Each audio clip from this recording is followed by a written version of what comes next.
Hey everyone, welcome to my channel. तो आज हम करेंगे चैप्टर नंबर 2 साइंस का माई टीथ, और ये है क्लास 4 की बुक। ठीक है, तो इसमें हम करेंगे माई टीथ। हम अपने टीथ के बारे में, अपने दांतों के बारे में इस चैप्टर में बात करने वाले हैं। तो सबसे पहले है इमेजिन योरसेल्फ विदाउट टीथ। अब आप जब खुद को इमेजिन करते हो विदाउट टीथ, आपने अपने घर में दादा दादी नाना नानी को देखा होगा जो बहुत बूढ़े हो गए होंगे और जिनके दांत निकल गए होंगे। तो जब हम उनको देखते हैं ना, तो हमें उनकी बात भी समझ में नहीं आती है ना, उनकी बात कोई भी समझ में नहीं आती है ना। और उनका जो फेस होता है ना, वो नीचे से बहुत ज़्यादा पिचक जाता है ना, बिल्कुल पतला सा हो जाता है। उनका फेस का स्ट्रक्चर जो है वो बिल्कुल चेंज हो जाता है, क्योंकि उनके जो टीथ है ना वो होते नहीं है। तो अगर आप अपने लिए वो चीज़ इमेजिन करो तो क्या सोचोगे, है ना। सोचो सोचो सोचो, कितना डिफ़िकल्ट होता होगा ना उनके लिए खाना खाना, जब उनसे बोला नहीं जाता है क्योंकि उनके टीथ नहीं है, तो हमें उनकी आवाज़ साफ समझ में नहीं आती है ना। उन्हें खाना खाने में कितनी दिक्कत होती है ना, क्योंकि जब वो खाना खाते हैं तो वो खाना वो ब्रेक डाउन नहीं कर पाते, चबा नहीं पाते अच्छे से, जिसकी वजह से उन्हें दिक्कत होती है। एक ही निवाला अगर उन्होंने मुंह में रखा, एक बाइट अगर उन्होंने खाने का मुंह में रखा, तो उसी को स्वेलो करने में उन्हें बहुत ज़्यादा टाइम लगता है। सो दैट्स द रीज़न, जब किसी के टीथ नहीं होते तो इट्स रियली रियली डिफ़िकल्ट कि वो खाना कैसे खाता होगा। अब आपने घर में छोटे छोटे बच्चे भी देखे होंगे, है ना, जो बिल्कुल न्यू बॉर्न बेबीज़ होते हैं, राइट। जो न्यू बॉर्न बेबीज़ होते हैं उनके भी टीथ नहीं होते हैं, बट उनको कोई भी सॉलिड फूड नहीं दिया जाता है, वो हमेशा लिक्विड डाइट पर रहते हैं। जैसे उनको वो मिल्क लेते हैं रेगुलर 6 मंथ्स तक। तो सभी बच्चे जो हैं, जो न्यू बॉर्न बेबीज़ होते हैं, वो 6 मंथ्स तक क्या करते हैं, मिल्क पर डिपेंडेंट होते हैं। ठीक है, उसके बाद उनको थोड़ा थोड़ा solid food, not solid completely, थोड़ा सा विस्कस फूड दिया जाता है। जैसे कि उनको बनाना का मैश करके दे दिया जाता है, एप्पल मैश करके दे दिया जाता है, या फिर उनको लिए सेरेलैक बनाया जाता है, या फिर पतली सी खिचड़ी, पतली सी दाल, इस तरह की चीज़ें बनाई जाती हैं, राइट। तो दैट मीन्स उनका जो खाना है वो कम्प्लीटली सॉलिड फूड नहीं है। लेकिन जब हम ओल्ड एज पीपल की बात करते हैं, दादा दादी नाना नानी की बात करते हैं, तो उनको हम कम्प्लीटली लिक्विड डाइट पे नहीं रख सकते, क्योंकि वो बड़े लोग हैं। उनका जो स्टमक है ना, वो खाना ज़्यादा मांगता है बनिस्बत बच्चे के। छोटे बच्चे को खाने की कम ज़रूरत होती है, अपने एज के हिसाब से उसको ज़रूरत होती है, लेकिन बड़े इंसान को एज के हिसाब से खाने की ज़्यादा ज़रूरत होती है। तो उस टाइम पे उसे रोटी भी चाहिए होती है। अगर आप कम्प्लीटली सिर्फ दाल, दूध और खिचड़ी पे उसको डिपेंडेंट रखोगे बड़े लोगों को, तो उनका पेट नहीं भरेगा, एक टाइम पे वो रोटी चाहिए ही चाहिए। तो इसलिए उनके लिए बहुत डिफ़िकल्ट हो जाता है रोटी खाना। ठीक है, तो हमारे लिए जो हमारे टीथ हैं वो बहुत इम्पॉर्टेंट है। कैसे इम्पॉर्टेंट है? एक तो वो आपके फेस को शेप देते हैं। एक, मैं जैसे बोल रही हूँ आप मेरी बात समझ पा रहे हैं, द रीज़न इज़ कि मेरे मुंह में दांत हैं और मेरी जो एक एक वर्ड है वो क्लियर है। ठीक है, और हम अपना खाना जो है वो बहुत अच्छे से चबा चबा कर खाते हैं, ताकि हमारा जो डाइजेशन है वो प्रॉपर हो सके।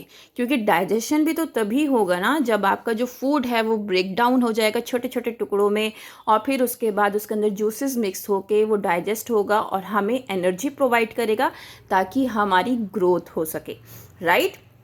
तो इसीलिए teeth plays an important role in our life.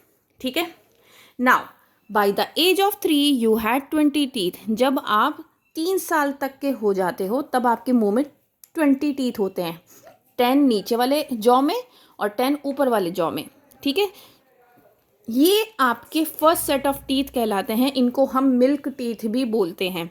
ठीक है, कुछ सालों बाद क्या होता है, 5 इयर्स के बाद मिल्क टीथ जो हैं वो गिरने स्टार्ट हो जाते हैं, मतलब झड़ने स्टार्ट हो जाते हैं। जब मिल्क टीथ टूट जाते हैं तो जो दूसरे टीथ निकलते हैं उनको हम कहते हैं परमानेंट टीथ। ठीक है, तो जो हमारे परमानेंट टीथ होते हैं, अगर वो टूट जाते हैं तो फिर से हमारा टीथ नहीं निकलता है। ठीक है, तो इसीलिए कहा जाता है कि आपको अपनी बॉडी की बहुत ज़्यादा केयर करनी चाहिए। और अब बात आती है कि चलो ठीक है, 5 इयर्स की एज में मेरे जो मिल्क टीथ हैं वो टूटने स्टार्ट हो गए और परमानेंट टीथ आने स्टार्ट हो गए, तो ये प्रोसेस कब तक चलेगा? ये प्रोसेस चलेगा आपके 13 ईयर की एज तक। 13 ईयर की एज तक आपके मिल्क टीथ टूटते रहते हैं और परमानेंट टीथ आते रहते हैं। ठीक है, नाउ हम पढ़ेंगे टाइप्स ऑफ टीथ। अलग अलग तरह के टीथ होते हैं। तो ये एक जॉ दिखा रखा है आपको, मतलब एक जबड़ा। ऊपर का ले लो या नीचे का ले लो। तो उसमें हम क्या करेंगे, आपको हम क्या करेंगे बताएंगे कि कौन से टीथ होते हैं। आगे के फ्रंट के जो 4 दांत होते हैं उनको हम कहते हैं इंसीजर्स। उसके बाद जो एक एक दांत उसके एक इस साइड और एक इस साइड होता है उसको हम कहते हैं कैनाइन। देन उसके बाद 2 इस साइड और 2 इस साइड जो होते हैं वो कहते हैं प्रीमोलर्स। और उसके बाद की जो 3 दांत होते हैं उनको हम कहते हैं मोलर्स। अब प्रीमोलर्स और मोलर्स का काम होता है खाने को चबाने का, कैनाइन का काम होता है टीयरिंग का, ठीक है। ऐसे ही इंसीजर्स का काम होता है फूड को कट करने का, ठीक है। तो हर एक दांत की अपनी एक महत्वता है, ये नहीं कह सकते कि ये वाला दांत नहीं होगा तो काम चल जाएगा, ठीक है। तो मैक्सिमम नंबर ऑफ टीथ जो हमारे एक जॉ में होते हैं वो 16 होते हैं और 16 ही ऊपर वाले जॉ में होते हैं। तो 16 + 16 32 टीथ होते हैं टोटल एक एडल्ट में, ठीक है। इंसीजर्स को हम कटिंग टीथ भी बोलते हैं।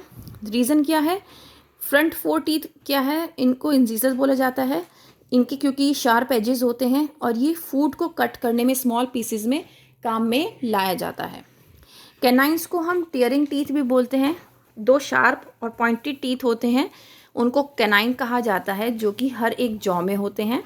कैनाइन को फूड को टीयर करने में, बेसिकली जैसे अगर आप मीट खाते हो तो उसमें क्या होता है, कैनाइन का यूज़ होता है। देन प्रीमोलर्स क्रैकिंग टीथ भी बोला जाता है। ये ब्रॉड होते हैं, थोड़े से चौड़े होते हैं और फ्लैट टीथ होते हैं। ये फूड को ग्राइंड करने में, ब्रेक करने में, फाइन पीसेस बनाने में काम आता है। ये 4 प्रीमोलर्स होते हैं एक जॉ में, 4 नीचे 4 ऊपर, तो टोटल 8 हो गए पूरे माउथ में हमारे। मोलर्स 6 होते हैं टोटल, एक जॉ में 6 होते हैं तो 2 जॉ में हो गए 12। तो इस तरीके से ये हमारे मुंह में 12 मोलर्स होते हैं जो कि खाने को क्रश करते हैं और ग्राइंड करते हैं और बिल्कुल फाइन पेस्ट बनाते हैं। नाउ स्ट्रक्चर ऑफ टूथ बहुत इंपॉर्टेंट है। स्ट्रक्चर ऑफ टूथ आपको कई बार ये डायग्राम बना के दे दिया जाता है और आपको लेबलिंग करनी होती है। कई बार आपसे ये भी पूछा जाता है फंक्शन ऑफ क्राउन क्या है, सीमेंटम का फंक्शन क्या है, ठीक है। ब्लड वेसल्स का फंक्शन क्या है आपके स्ट्रक्चर ऑफ टूथ में। ब्लड वेसल का फंक्शन क्या होता है, बेसिकली ब्लड को सर्कुलेट करना। अब जैसे कि एक ट्री होता है ना, ट्री के नीचे रूट्स होती हैं, उसी तरीके से हमारे टूथ में भी ट्री की तरह नीचे रूट्स होती हैं, तभी तो हमारे दांत जो गम्स हैं उसके अंदर दांत लगे हुए हैं। तो ये जो है ना, ये सारी ये जो नर्व्स हैं ये रूट्स की तरह वर्क करती हैं जो हमारे दांत को हिलने नहीं देती। क्या आपने पेड़ को कभी जड़ से हिलाकर देखा है? नहीं हिला सकते ना। कोई बड़ा पेड़ है उसको आप जड़ से हिलाओगे तो हिल जाएगा वो? नहीं। सेम इसी तरीके से आपका दांत है। तो दांत की भी रूट्स होती हैं, roots in the form of nerves जो उसके ब्लड सर्कुलेशन को रेगुलेट करती हैं, ठीक है, जिसकी वजह से हमारे टीथ में ब्लड सर्कुलेशन रेगुलर रहता है और हमारे टीथ मजबूत रहते हैं। तो सबसे ऊपर का जो वाइट पार्ट होता है, जो हम देख पाते हैं कि हमारे टीथ जो हैं वो बिल्कुल वाइट है, उसको हम कहते हैं क्राउन या हम कहते हैं टूथ, ठीक है।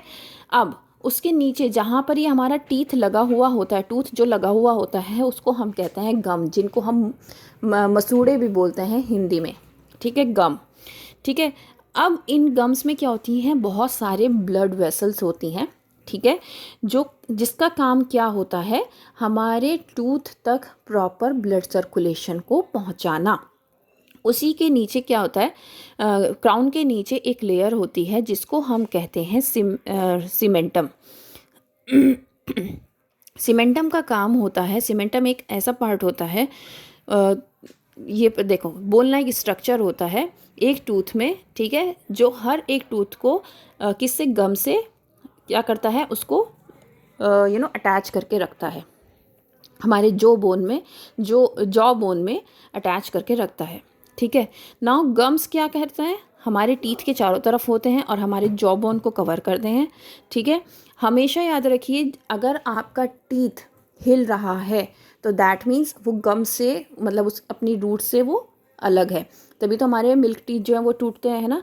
परमानेंट टीथ क्यों नहीं टूटते, क्योंकि उनकी जो रूट्स होती हैं वो बहुत ज़्यादा स्ट्रॉन्ग होती हैं। टीथ्स में और गम्स में क्या होते हैं, ब्लड वेसल्स और नर्व्स होते हैं, जैसे कि मैंने आपको बताया, जिसकी वजह से क्या होता है, हमारे टूथ तक सारा ब्लड सर्कुलेशन पहुंचता है। Why do teeth decay? अब हमारे टूथ में कैविटीज़ क्यों होती हैं? अब आपको पता होना चाहिए कि जो जर्म्स होते हैं वो बहुत ही माइक्रो ऑर्गेनिजम्स होते हैं जिनको हम आंखों से नहीं देख पाते। अब सपोज़ करो आपने चॉकलेट खाई, ठीक है, चॉकलेट खाने के बाद आपने ब्रश नहीं किया और रात को ऐसे ही सो गए, तो क्या होगा, आपके उस चॉकलेट वाले टीथ पे, क्योंकि आपके दांतों में चॉकलेट लगी हुई होगी, तो उस पर क्या करेंगे, बैक्टीरिया अटैक करेंगे वो आके आपकी चॉकलेट खाना स्टार्ट कर देंगे, ठीक है। फिर उसके बाद क्या होगा, सुबह में भी आप उठे, आपने सुबह में भी ब्रश नहीं किया, नहीं मम्मा मैं ब्रश नहीं करूँगा, नहीं मम्मा मैं ब्रश नहीं करूँगा, और आपने क्या किया, ऐसे ही खाना खाना स्टार्ट कर दिया। अब आपके मुंह में ऑलरेडी बैक्टीरियाज थे, ठीक है, आपने खाना खाना शुरू कर दिया, वो बैक्टीरियाज आपके पेट में भी चले गए, ठीक है। फिर उसके बाद कुछ बैक्टीरिया आपके अभी भी टूथ में हैं, उन्होंने क्या किया, थोड़े से और बैक्टीरिया को इनवाइट कर लिया, अरे आ जाओ, यहाँ पे तो चॉकलेट मिल रही है और बहुत सारी चीज़ें मिल रही हैं, जल्दी से आ जाओ, मज़े आ रहा है, हमें बहुत कुछ खाने को मिल रहा है इस दांत में। तो वो क्या करेंगे, और बैक्टीरियाज को इन्वाइट करेंगे, और फिर उसके बाद वहाँ पर जर्म्स का बहुत बड़ा कलेक्शन हो जाएगा, और वो जर्म्स क्या करेंगे, वो माइक्रो ऑर्गेनिजम्स, वो बैक्टीरियाज क्या करेंगे, वो आपके दांत को खोखला कर देंगे। खोखले का मतलब क्या होता है, उसके अंदर एक होल कर देंगे। तो आपने कभी कभी देखा है ना कि आपके दांत में होल हो जाता है जब बहुत ज़्यादा कैविटीज़ होती हैं, डॉक्टर कहता है इसको फिल करना पड़ेगा, है ना, सुना है कभी? तो ऐसा कब होता है, जब आपने अपने टीथ का बिल्कुल भी ध्यान नहीं रखा, उसको ब्रशिंग नहीं किया बिल्कुल भी, जिसकी वजह से क्या हुआ, उसके अंदर कैविटीज़ बहुत ज़्यादा हो गई और उसमें होल हो गया, ठीक है। तो ये बेसिकली कब होता है, जब हम ब्रश नहीं करते हैं, हम खाना खाते हैं, हमारे दांतों में कुछ अटक जाता है, तब भी ऐसा होता है। और जब हम कोई भी मीठी चीज़ खाते हैं ना, तब ये चीज़ सबसे ज़्यादा होती है, इसीलिए उसको क्या कहते हैं, हम कैविटीज़ कहते हैं। ये जो बैक्टीरियाज वर्क कर रहे थे ना एक टूथ के ऊपर, ये क्या कहलाता है, कैविटी कहलाता है। और ये जो कैविटी होती है ये बहुत ज़्यादा पेनफुल होती है, क्योंकि इसमें जो डैमेज टूथ होता है ना, जो हमारा ख़राब दांत होता है, वो खुद से गिर जाता है, ठीक है ना। Food for healthy teeth. अब कौन कौन से ऐसे फूड हैं जो हमारे टीथ को हेल्दी रख सकते हैं? तो हमारे टीथ और गम्स को हमेशा एक्सरसाइज चाहिए, जैसे कि हमारी बॉडी को एक्सरसाइज चाहिए, ऐसे ही हमारे टीथ और गम्स को भी एक्सरसाइज चाहिए, ताकि हम हेल्दी रह सकें।